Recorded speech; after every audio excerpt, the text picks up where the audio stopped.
Assalomu alaykum. Bugun o'zgaruvchilar bilan tanishib chiqamiz. Buni o'zgaruvchilarni chiqarib olish uchun bizga declare funksiyasi kerak bo'ldi. Declare yaratdik. Demak, declare'ni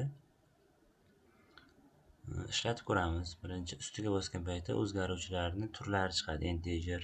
Integerni butun raqamlar bilan ishlaydigan dedik. Real, o'nli kasrlar va butun raqamlar ham kirib ketadi. String bu matnli ma'lumotlar.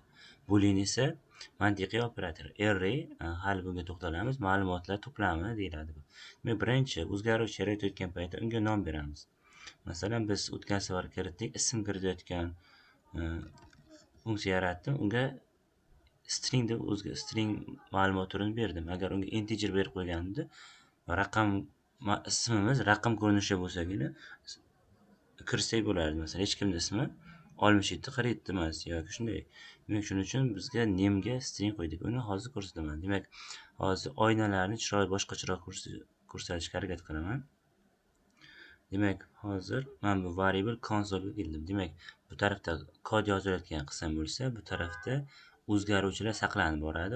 Ya'ni orqa tarafda bu taraf natijalar chiqarayotgan qism, ya'ni foydalanuvchi shu qismni ko'radi. Haqiqiy natijalar esa orqada saqlanadi. Demak, ismingiz nima degan xabarni berdik. Ismingiz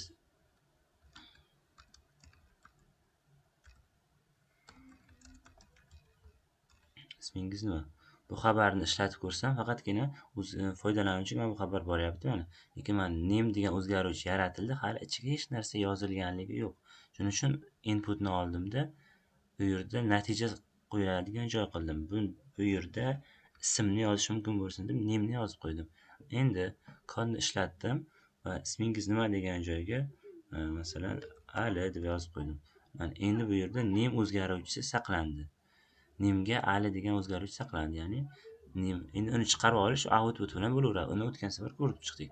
Endi xuddi shu joyga yana qayta ishlatamanda raqam yozib ko'raman. Masalan, 78 85 yozib ko'rsam, endi ismingiz nima deb xabar berdi. Xabarga birdaniga o'zi qabul qilib ketdi. Faqatgina bu xabarga ham endi matn ko'rinishida qabul qilib ketyapti. Agar bu bilan matematik amallar yoki boshqa narsalar qilaman desam, hozir bu yerda xato bo'ladi. Endi yana bitta o'zgaruvchi yarataman. Endi buni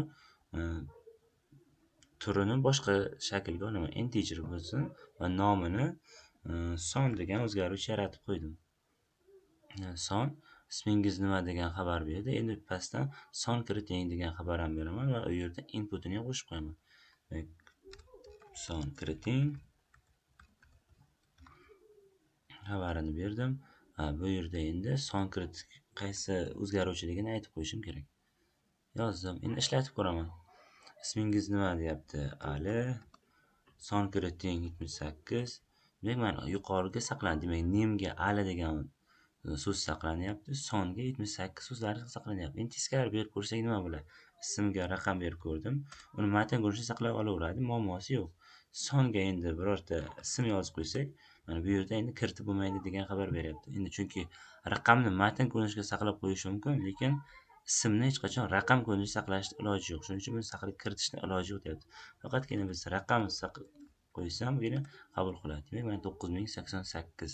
Uni chiqarib olish uchun esa biz output bilan masalalarni bajarib ko'rdik. Outputga agar biz mana shu sonni chiqarib ber deb aytsam, sonni chiqarib beradi.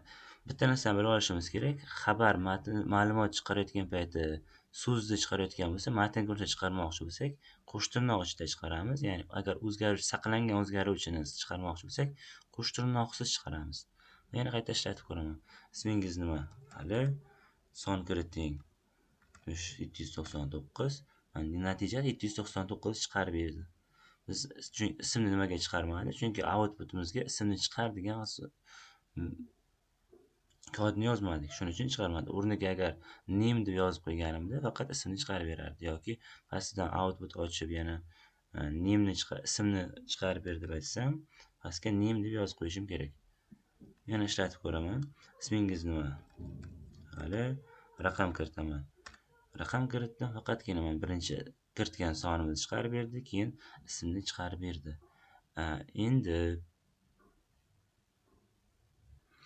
ikkalasini ham bitta output bilan chiqarsa bo'ladimi desak ham chiqarib bo'ladi. Masalan, bunisini o'chirib tashlayman. va yonidan chiqarishni ko'rsataman. Demak, son chiqaraman. Va belgisini qo'yaman. Mana bu belgi va belgi Shift 7 bilan chiqadi bu. Va keyin name'ni chiqarib bersin deb qo'ydim. Ishlatib ko'raman. Ishlatib ko'rsam, ism hali son nechidir?